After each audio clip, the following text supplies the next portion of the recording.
Hi there, it's Fionna Gossling with an update as to what happened in Oakville real estate in March 2024.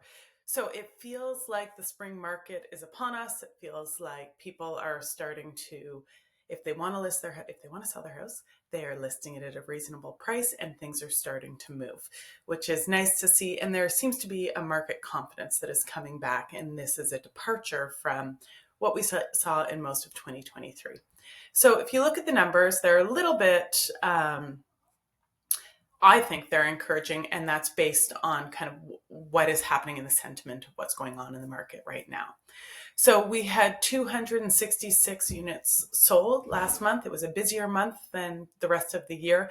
And really, that's the busiest month that we've had since June of last year. So kind of coming out of the end of last year's spring market. There were 467 units available to choose from, and that leaves us with 1.8 months of inventory. So if it is priced properly, it is selling. Our average sale price was down a little bit, but remember, averages in Oakville are a little skewy because a few really big sales are going to impact that average. So the median sale price is, in my opinion, a better indicator of what's going on in the market. And the median sale price was 1.388. Which again is kind of back to where we were at the end of summer. We were at 1.4, and then at the tail end of the spring market, so kind of March and May, kind of there, down a little bit, but pretty close. And days on market were 21 days on the market on average to sell a property.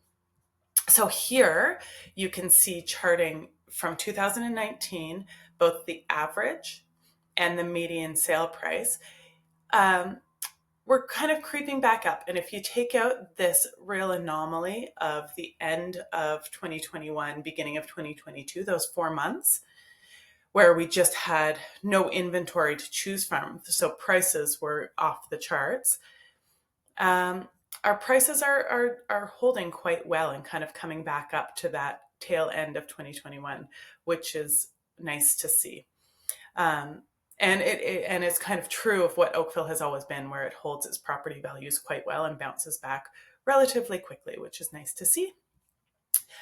So if you compare this March to last March, our sales are down a little bit, 4%, but it's really not a significant difference here. We have a little bit more to choose from.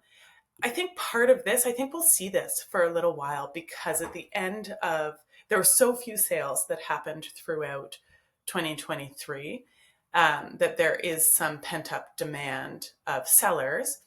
And as buyers start to jump back into the market, I think the people who actually wanted to sell are coming back into the market at today's market value. And those who kind of just wanted to test the market are not interested in doing that anymore because they've done that. And buyers are starting to come back in. So I do anticipate things to start to pick up. Months of inventory up to 1.8 months. Average sale price is down a little bit, but I'm pretty sure our median sale price was down a little bit, but only by $4,000. So nothing significant there. And it's taking a little bit longer to sell houses, 21 days versus 17 days on the market. If you break that down into detached homes, townhouses, or condos, the average sale price of a detached home is $2,018,000.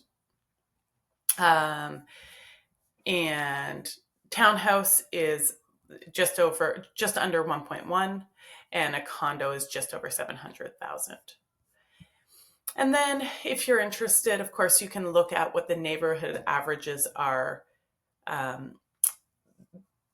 because it is so local. So I won't go through this, but feel free to have a look. This is also all on my website, so if you want to compare it historically.